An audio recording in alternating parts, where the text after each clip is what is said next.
Hey, what's up YouTube? What's up world? This is part 3 of exposing a possible rapist. And so, at the last part of the video that I was making, I left off with the fact that I was and I'm gonna put this disclaimer as the third one in the third final video. Like I said, I'm never the person to try to attack someone's character.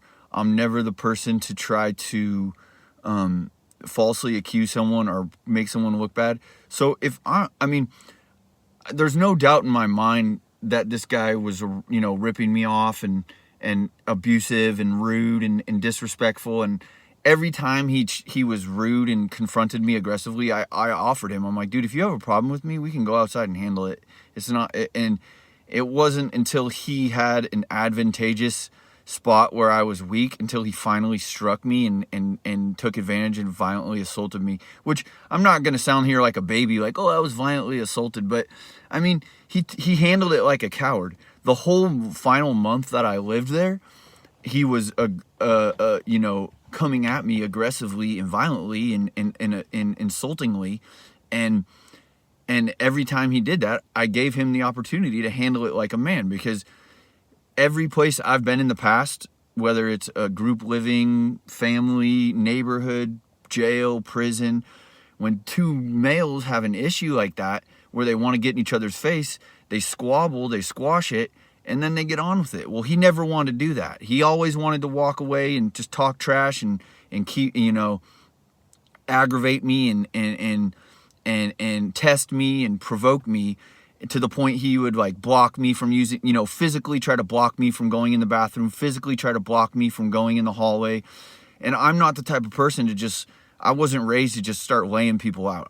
The way that I was brought up is, if you have a problem with someone, you challenge them to a fight, and you fight with honor and you fight with respect. You don't hit people when they're on the ground. And I'm not talking about killing, like, oh, we're going to go have a gunfight or a knife fight and kill each other. No, I'm talking about like just normal day-to-day issues. If someone wants to be violent with you, the way that I was raised and brought up to handle it is you say, hey, okay, let's handle it. Let's fight with respect and honor. And we didn't hit each other on the ground. We handled it. We didn't kick each other. We didn't poke each other in the eyes. And what ended up happening was, on my last day at this guy, I was paid until the 1st. And at the very last day that I was there, the 1st, my plan was this. I woke up, and for some reason, he decides he's going to bring his girlfriend and his 2-year-old kid into the condo, when he very well could have just taken them out to the mall. And here's my point. If he could have actually wanted peace, if he could have actually wanted what was better for everybody, like a good human being does, who's not selfish and greedy and evil, he could have said, okay, this guy's going to leave my apartment today. It would be wise for me, knowing that we have some type of conflict, it would be wise for me to take my girlfriend and my 2-year-old son out to the mall or out for the day, so he can peacefully pack his stuff and leave. Instead, what happened was, I wake up, my plan is to do all my laundry, pack all my stuff, and get out. I don't steal, I'm not a scammer or a liar, I'm not going to try to squat. And me and him both know that there's squatter laws that would protect me. I could literally squat in his house and I could literally squat in his house and get away with it. But that's not me. I'm not a scammer, I'm not a liar, and I'm not a thief. And my plan was 100% to pack my stuff, do my laundry, and get out of there and get the heck away from this scumbag. But instead, what happened was, I wake up and he's in the hallway and he starts cussing me out. And I told him, dude, if you got a problem, let's go inside and handle it. If not, leave me the hell alone. Let me pack my stuff and leave. Well, he's yelling at me, you need to leave. And he's not even, at this point, he's being completely illogical. His point is for him to try to get me to leave, and he wants me out. And that's 100% my plan. But I believe at this point, he wants to prove his ego. He wants to prove to himself that he didn't get punked, when in fact he's a coward and he knows it. So what he does, he starts stepping on my toes, like literally stepping on my toes and pushing me from behind and blocking the doors and telling me I'm not allowed to use my private bathroom and I'm not allowed to use the washing machine and I'm not allowed to do this. And he's so full of it and so backwards and so far off on his ego and his girlfriend possessing him and his stupid antics and lies that he has in his delusions. And he's so stupid that he doesn't realize I'm trying to leave, that all he wants to do is prove to himself that he's not a punk like he's pretty much made himself out to be after he's turned down. He's literally challenging someone to a fight for a month long, turning down that fight himself for a month long, and then trying to make retribution on the last day by bullying me, knowing that I'm a passive person who doesn't easily turn to violence or aggressively strike people who are bothering me. So on my last day there, he starts, pushing me from behind and blocking me, and he's older than me and he's heavier than me. So when it comes to things like blocking and wrestling and pushing, in terms of my experience is with fist fighting and boxing style fighting. His, not wrestling and pushing and bamboozling and all that kind of weirdo crap. And not that there's anything weird about wrestling, but I'm not a wrestler. I'm not a heavyweight.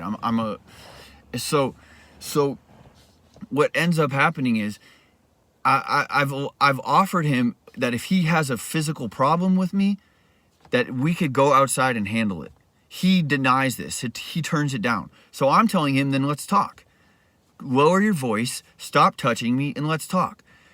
And he won't do that. He's just telling me, get the fuck out. You're a piece of shit. You're worthless. So he won't stick to what his own standards are. He won't agree to what he's challenging me to do, a physical fight outside, which I didn't tell him that he's not allowed to kick. I didn't tell him if he go outside and fight me that he can't grab me or try to wrestle me or any of that. I didn't say he has to follow the rules that I was raised by, but he won't agree to that. He won't go out and agree to a fight outside in an area where there's not going to be walls and beds and boat. And also, it's going to be in a public area, so people will witness it. And it won't be in this little private space where he can... So what he does is... So here it is. He's challenging me physically. And the way that I was raised was not a police raising. We were raised to handle things ourselves and deal with it that way with respect and honor. But he is the one who involved the police. Come to find out, he had already called the police on me one of these nights, and they were banging on the door, and I thought it was him, and I ignored it. So at this point, he won't allow me to have the peace to do my laundry and use my bathroom and pack my stuff, and he's threatening to try to change the locks and block me from getting my stuff. He's telling me that he's the owner of the property and I have to leave right this second without my whole room, all my personal belongings, without doing my laundry and without using the bathroom. And that's insane to tell someone on the last day that they've paid the rent there that they can't use the bathroom, do their laundry and pack their stuff. And I already told him, dude, let's go outside and handle it. And he won't do that. He won't get out of my face. And so what ended up happening was, and I'm not proud of this part, but it was the only solution I saw. Because like I said, I'm not the type of person that just beats people up for no reason and manhandles people. I wasn't raised that way. I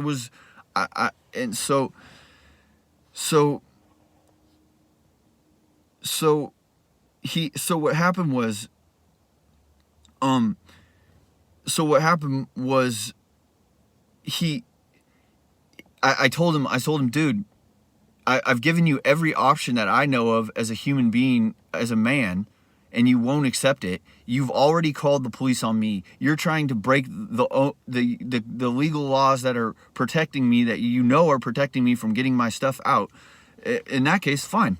I'll involve the police on you. I'm not going to file a police report. I'm not going to try to get you arrested. But I know that if I tell the police that you are doing this, you will back off and let me get my stuff and leave. It's the same as a female. The last time I had to do something like that was with my ex-wife, who was a suicidal maniac who would swallow a bottle full of pills and try to chug alcohol to the point because I love her, I have to reach inside her mouth and grab the pills out. And even at one point, she used to hold knives to her wrists. I have photo proof of this in case anyone wants to challenge my story.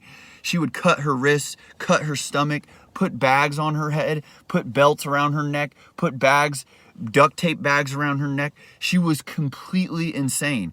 And I fought tooth and nail for our marriage by trying to prevent her from doing this to herself.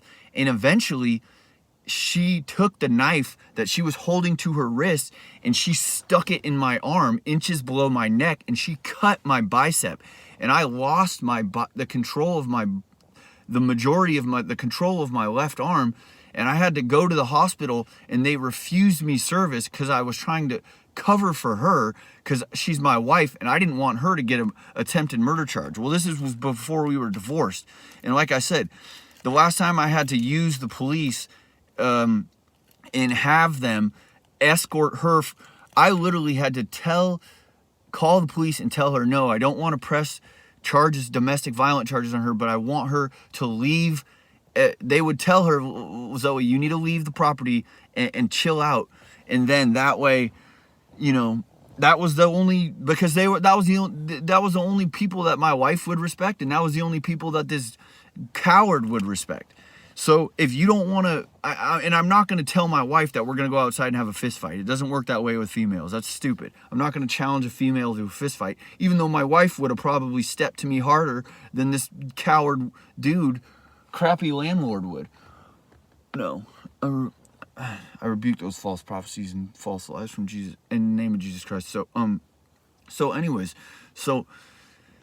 at this point, I'm at my last resort. He won't fight. He won't get out of my face. His girlfriend is there. His kid's there. I'm trying to pack and leave and live in peace. I've had so much violence in my life. I'm not looking for it anymore. And so I call the cops. I call the non-emergency line, and I get a hold of the dispatcher. I tell the dispatcher, hey, I already offered this guy to go outside and square up. I already tried to handle it like men. I already tried to handle it with prison politics and jail politics, and he won't do that. And all he wants to do is threaten to call the police on me and threaten me that I have to leave. So if you want to get political with me and get, U.S. government, I'll do that. And I know that I have renters' rights and I have the law to let me leave the property and pack my stuff. And sure enough, he scurries off. As soon as I involve the police and I tell the police I don't want to press charges, I tell them the story. I said, all I need is you guys to come and lace him up on how it really works and tell him to screw off and let me pack my stuff and leave. Well, KnowleDJ, the coward thief that he is, he scurries off as soon as I call the police and gives me space to pack my stuff. Well, he comes back and he walks in the door and he just mean mugs me, and he runs down the hallway and gets in the doorway and starts yelling at me and telling me, oh, you need to leave now. You need to leave now. And I'm trying to reason with him. I'm trying to tell him, hey man. And like I said, he's bigger than me and heavier than, he's not bigger than me, but he's heavier than me and he's older than me. So he kind of has that old man strength, and he has a weight advantage, right? When it comes to like grappling and wrestling. Like I said, I'm a fist fighter. The only way I was ever brought up was boxing and fist fighting, where you don't kick and you don't hit people in the nuts, you don't gouge people in the eyes, you don't do cheap shots, you don't grab people, and you don't hit people when they're down. The way that I was raised, if someone goes down, you let them either get back up and fight more, or it's over, and they learn their lesson, and that's that. But not KnowleDJ, not KnowleDJ. He turns down, he challenges people to a fight and then doesn't show up a whole month. And then when he knows he has the last minute, so he runs down the hallway and he gets in my face and comes in my doorway. He trespasses on my personal space, and I push him out. And at this point, what he does, he uses all his strength to push me back. And I'm a lightweight. I've always been skinny. I used to get made fun of for being skinny and called weak when I was a kid in school and all that stuff. So he pushes me with all his weight, and I trip on the bed behind me, and I trip on the standing lamp behind me and break the lamp, bend the lamp, and fall onto the bed. And at the same time, he kicks me. He either kicked me, he does a little flying ninja kick, and which I don't think I've ever used a kick in a man-to-man fist fight. I've been kicked twice now by men. I've been kicked once by this guy in the nuts when I laid a combo on him for talking trash. And now I've been kicked in the groin, in the lower stomach / nuts by this coward thief, KnowleDJ, KnowleDJ. And this kick gets me, and he pushes me, and I fall on the bed, and he jumps on me, and he holds me down, and he starts hitting me in the face, holding, my face is facing the bed, so he starts hitting me on the back of the face, on the back of the head, and he starts kneeing me in the head, and he starts demanding that I submit to him, which I would not do. Out of my own honor and respect for myself, I refused. I started yelling at the top of my lungs, "Get the hell off of me! Get off me, you coward!" And I was using other choice cuss words. I started yelling so people around, the neighbors knew what he was doing. Because he, not only did he come at me at an disadvantageous time, kick me in my groin, in my nuts, my lower stomach, and then eye gouge me, which are tactics that they teach to girls to defend themselves, ironically enough, against rapists. Here is this suspected rapist who knows the tactics to use against rapists. And he's using them against someone who offered him a fair fist fight. And he has me pinned with he's got a good 10 or 15 years on me and 40 or 50 pounds. And he's holding me on the ground and hitting me from behind and kneeing me from behind. And I'm watching the stars in my eyes, and I'm starting to black out. And I'm ready to, I'm at the edge of just complete disgust and disappointment with this person as a human. And, at this point, this is one point where, like I said, I refused to submit to him. I told him, screw that. I will never submit to you, And I'm not. And this is where, there's a little bit of shame in me, but the truth of the matter is I involved the police to neutralize the situation so I could leave. I didn't use the police as a weapon in physical combat. And I had already called the police and said, "Hey, this landlord is refusing to let me leave the property with my property, and he's already involved the police."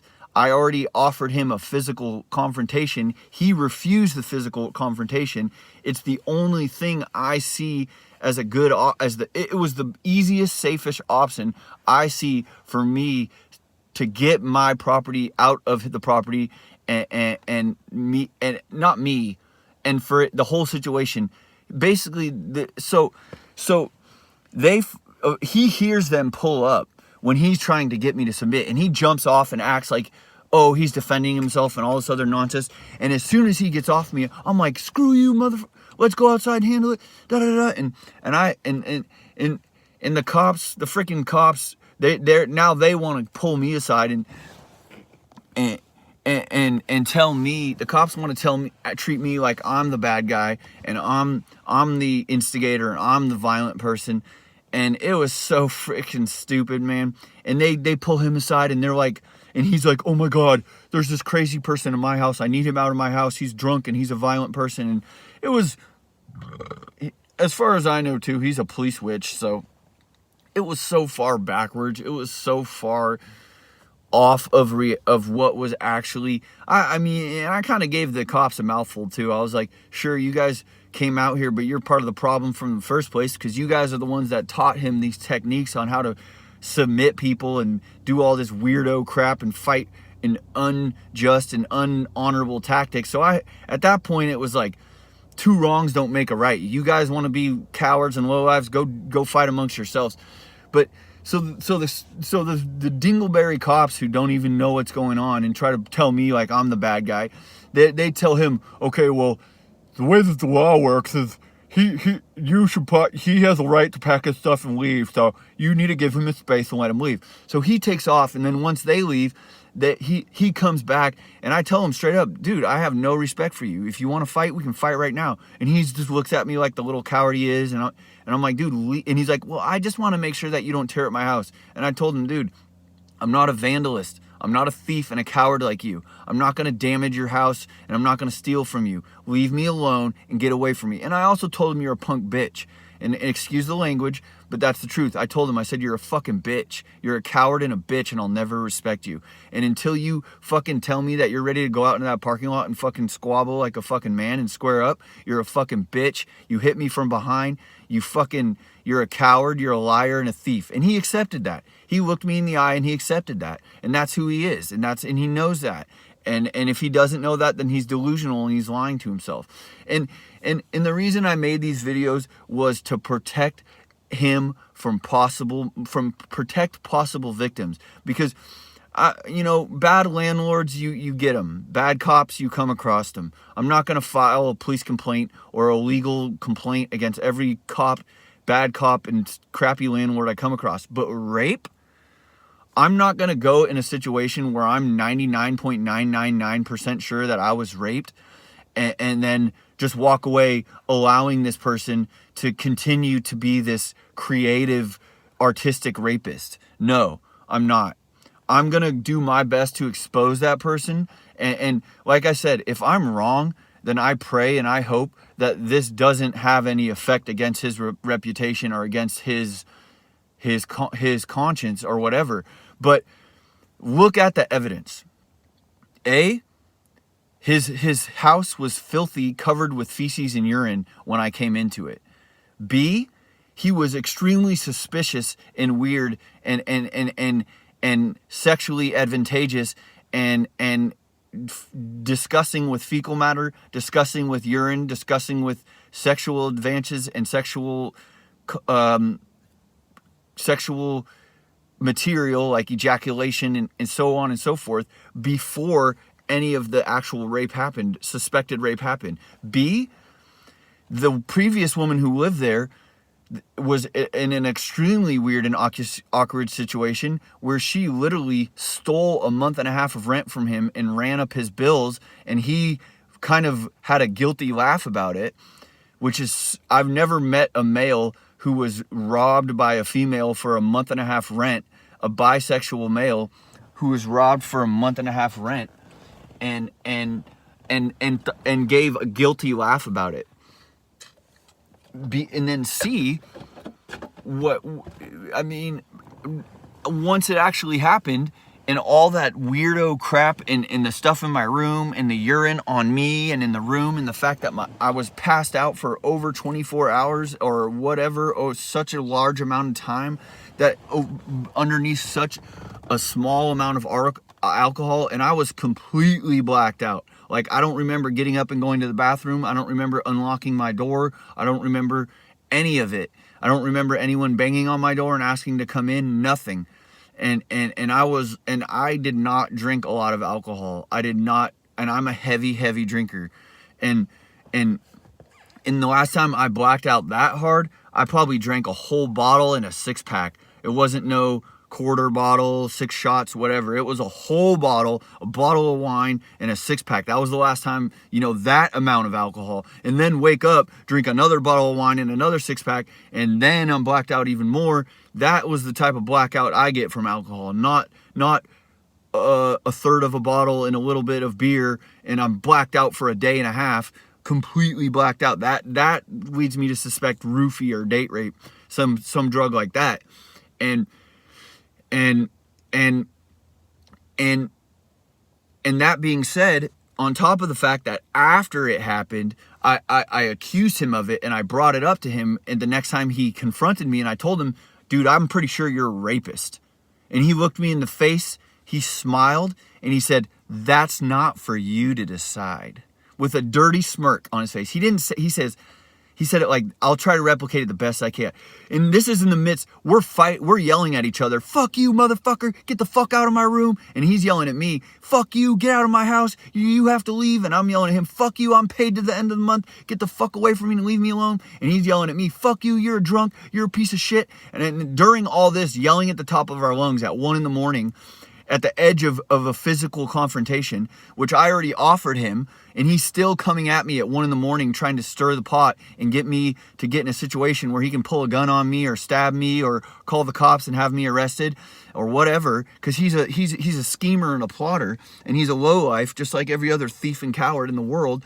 And then in the middle of this yelling and violence at the top of our lungs, I look him dead in the eye, and for the first time ever, I say, and I believe you're a rapist. And he looks at me and he smiles and he gets quiet and he goes, well, that's not for you to decide. So you tell me. And on top of the fact that every time after the suspected rape happened and I wanted to drink, he would sit in his room, which was directly into mine, and he could hear through the walls, and he would wait and listen for me with his worry witching for me to go out at night and go to the liquor store and come back, and he'd listen for the bottles and the beer bottles to set on the table. And then when he knew I was drinking, his girlfriend would show up. Every time that he knew I was bringing alcohol into my room to drink and pass out and enjoy myself, I would hear his girlfriend scurry, I could feel it. I could feel him rush into the house and sit in their room and waiting. I'm not an idiot. I could hear them sitting in there talking, doing nothing, listening to me, observing me, surveilling me, waiting to hear for me to get blackout drunk to try to get me to come to the door or unlock the door. It's so petty and disgusting and not only that, they recorded me a few times. He tried to come in the bathroom one time when I was in the bathroom, using the bathroom. He tried to knock on the door and come in the bathroom really quickly. I'm saying straight grade A weirdo. And on top of that, it even got so bad after the suspected rape happened that I had an empty bottle of vodka. I had an empty vodka just out of pure intentions of monitoring the spiritual realm, because I'm an extremely spiritual and religious person, and I'm very in touch and aware of the spiritual realm. God willing, thank God in Jesus Christ. So what I did was I got an empty bottle of vodka. I poured rubbing alcohol into it, which I would never drink. So every time that I opened that bottle, I would smell the rubbing alcohol, and I would even go so far as pretend to chug it. But it would even go, I took that trap so far as to even smell the alcohol, to where it changed my mentality, my spirituality. And I would listen to him and his girlfriend over there, and they would wait and they would get quiet. And I would pretend to chug out of the bottle, and I would set it down, and I would go, and I would pretend to choke and pretend to feel all boozed up, and they would get all quiet. First, before that, they would be sitting in their room chit-chatting and waiting around. It wasn't like they were over there screwing or watching movies or hanging out or sleeping together. They were literally sitting in his room monitoring me, waiting for me to get drunk, which I didn't allow to happen. I didn't allow myself to get intoxicated enough to put myself in a What I believe happened is I drank enough to the point where I would not remember, and I think they banged on my door and I opened it, or they banged on my door and I let them in because I was punch drunk, or they banged on the door and told me, hey Matt, don't go to the bathroom, or they suggested something when I was drunk enough to do it, to where I was like semi incoherent, and then I think they gave me a date rape or a roofie drug. So after that happened, I didn't allow myself to get intoxicated enough for that to happen again. But what I did do was I pretended to drink out of this bottle of vodka that had rubbing alcohol in it, and to see how they acted differently. And sure enough, when I pretended to knock the bottle around and I pretended to set the bottle here and there and hit this and that, they would get all quiet. Their useless banter and chit chat, their standing and waiting around would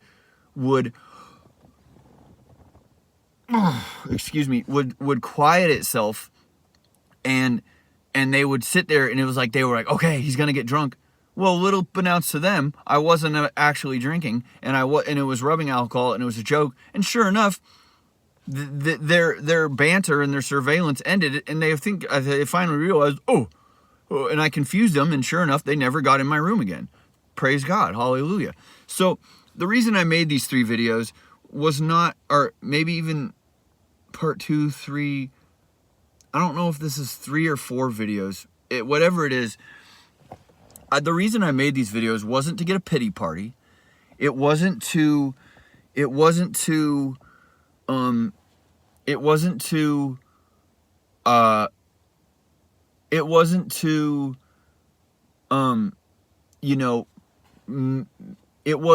just try to make someone look bad or try to get revenge or nothing like that. No, the reason I made these videos was to expose someone, and more importantly, because my exposure is 99.999%. I don't have a video of these people coming in and rearranging my room and peeing on my personal property and peeing on me and raping me. I don't have a 100% video of that.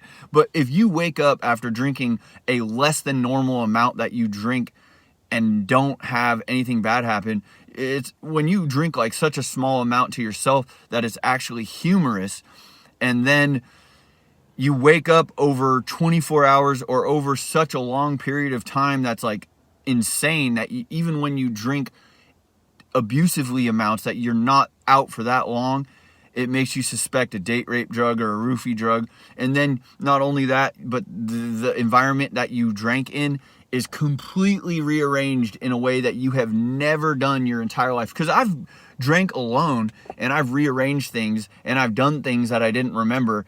And the things that I've done when I'm that drunk, like a whole bottle or like a whole bottle and a wine bottle and a 6-pack over the course of a day, I will like hide my drugs, or I'll break my glasses, or I'll lose my glasses, or I'll start working on my skateboard, or I'll start working on my guitars, or I'll start cooking and forget about it. Stuff like that. But I've never rearrange something in a style or fashion that I would not have done it sober. It's more like I find a random activity that's on my checklist sober and I do it. And I start it, or I half butt it, or like there's been times where I roll blunts and I leave them places. Like I'll leave a blunt in my center console, or I'll leave a blunt and I'll wake up and I think and I'm like, oh my God, I'm hungover, I want to smoke. And then I walk in the kitchen and there's a blunt that I rolled on the kitchen table and I just left it there. And it's like, oh, hallelujah, I was blackout drunk and I rolled a blunt. But I've never like rearranged my furniture in a way that I wouldn't do it. I've never like peed on my own stuff. It's all the only time that urine or anything like that has been involved is when there's other toxic people who have access to me there. Never once alone have I peed myself. Never once alone have I peed on my property. None of that, or nothing, or peed on someone or raped someone. Nothing. My life of crime involved violence and prison and jail and alcohol and drugs. It did not involve stealing from people, and it did not involve raping people or taking advantage of weaker than me people, or people who have weaknesses, or anything like that. You call it what you want. You can say what you want, but that's how I was raised. I was raised to fight with honor. I was raised to fight with standards, and I was raised that even in the streets, there's a code you live by. And you may think that's funny, but I was raised up by a beautiful Christian family, and I was also brought up by 2 very, very serious people. One person who fled from Mexico as a 12 or 13-year-old teenager due to murders and violence and stuff like that. Mexico, a 12 or 13-year-old person, a Sereno, who came to America to flee that type of violence as a 12 and 13-year-old, and then became my best friend in America and brought me up and helped raise me up as a person. And also another white person who at a high school age level, at a junior, senior level high school age level, before you should ever legally have any tattoos, this dude was fully blasted with jail tattoos, juvenile hall tattoos. He had already done time. He had already, been in knife fights, been cut with box cutters, been in and out the system. He was a hard dude. And this guy from Mexico and this white dude who who was a high school student, fully tatted up with jailhouse tats, white trash tatted on his back. All these tattoos were done with jailhouse needles and jailhouse ink. I mean, he had a tough life. He was a tough dude, and to this day, even after the way that he whooped my butt, I still respect him because he fought with honor. And you may ask, well, if he was one of your role models or one of the people that brought you up, why did he whoop your butt? Because I was a young, naive jerk off, and I thought it would be okay when he was on a military deployment, because after all and all due respect to this person, I'm not going to give any names or anything like that, but the way that he dealt with his screwed off childhood and his bad parents and his crappy drug-induced childhood and violence and jail and juvenile hall and all that and court systems and subpoenas to a high school student for domestics and being, raped by mothers and whatever it was. I don't know exactly, but like bad stuff for a kid to do. He was a tough kid. And I thought I would be slick and sleep with his wife while he's deployed. And he came back and he was pissed and he wanted to murder me. But to this day, I still respect him 100% because even though he used violence to teach me a lesson, and he used violence to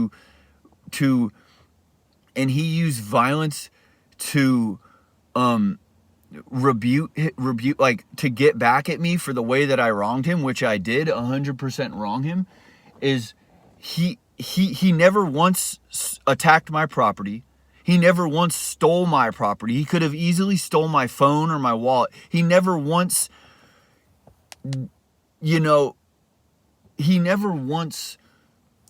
did something like this person who I suspect is a rapist did. He never once jumped on me from behind and used his weight or his size to hit my head from behind. He never once tried to knee me from behind and black me out. And this dude is a cold-blooded MFer. He like I said, he was fully tatted up from jail and juvenile hall in high school, and he went off to join the military and then ended up coming back from the army for reasons that I was never told. Maybe because he couldn't get it doesn't matter. But my point is that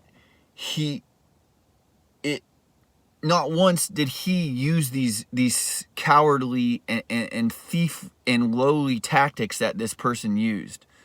So the intention of this video was to expose this person and to protect potential victims. And I already lined up the evidence, because I'm not going to fall victim to a person like this and walk away from it, not reporting them to the police and not doing anything, knowing that they could invite another Airbnb guest and invite another person, another woman or boy or man or whatever, someone who's loving and kind or, too open to people that will take advantage of them, and allow him to potentially rape someone else. Because I'm a very firm believer that no matter what, no matter how unconscious or drunk a person is, it is not okay to touch them inappropriately. It is not okay to take advantage of them in any way. I am so against theft and rape that even there's murder cases that I've seen on TV and because I really like crime shows, where I'm less offended by a person being murdered than I am a person being stolen from or raped, because that's just who I am. I hate when weak are taken advantage of. I hate theft and I hate rape. And no matter how much you look at me and say, oh, you've been to prison, or you've grew up around gangs, or you have, a record, or you use drugs or whatever. Sorry, there's certain things that I will never support that society does. And that's part of the problem. And that's why, if anything, and that's why I made this video, is to I've fallen victim to violence, and I'm not gonna go I've been violently abused or violently, like I said, my ex-wife, she was threatening to commit suicide. And the day that I laughed at her and told her that I wasn't going to wrestle for the knife with her and take the knife from her, that was the day that she stabbed me and cut my bicep and cut my main artery.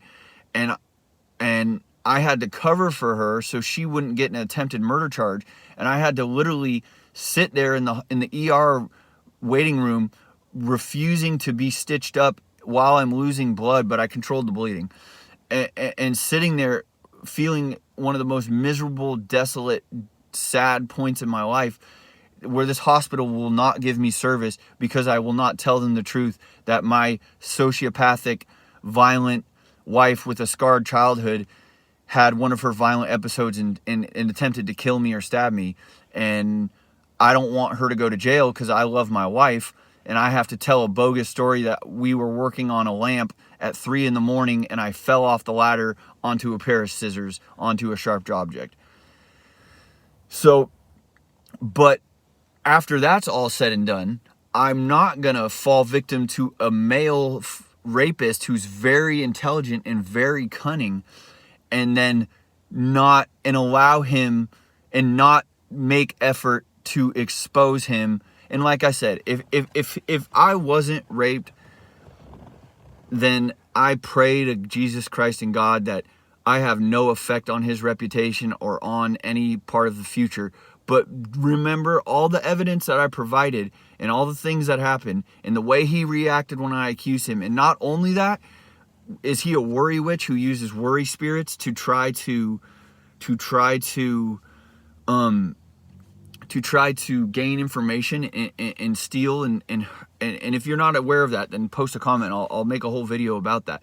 But once I thought to myself, hey, I can go on his little Google page where he advertises his DJ service at his address where he has his Airbnb, offering to rent out his room, where I feel like I was raped, and I despise this person with all my heart and mind for every aspect of who he is, just like someone may despise someone who raped them as a child their whole life, where there's absolutely no justification and no right or reason for why this evil was done to a person, and then walk away from it knowing that that if I don't do something, he could do it to someone else. So I thought, hey, I'll go on his Google page and I'll leave a review and I'll say, hey, I suspect this guy of being a rapist. I suspect this guy of being a thief. Be warned. Be aware. I don't have video proof, but I have all this evidence and all this. Be warned. Be aware. Judge for yourself. Well, he took down the page. As soon as I didn't tell him I was going to do that. I didn't say it, but like I told you, he's a witch. And as soon as I started worrying about possibly leaving a review or leaving a comment on his page, he deleted it. Go search 5179 Caliente Street, Las Vegas, Nevada, Unit 113. There's no more KnowleDJ page. Before this suspected rape happened, he had a full-blown Google page tagged onto that address as if it was a business. As soon as I started to think and plan, and within range, within his household, of possibly doing that under the umbrella of his worry spells and how he gains information and plots his schemes, and if you, like I said, if you don't know how that works, post a comment. I'll make a video about it. He took down the page. That just adds to the fact that shows that I'm probably right. So that wraps up my videos.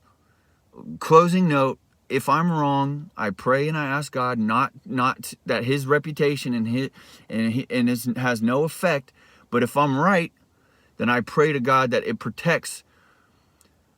I pray in God's will that it has the effect that is God's will, and also that it protects him from ever raping another, or his girlfriend, or anyone in his circle.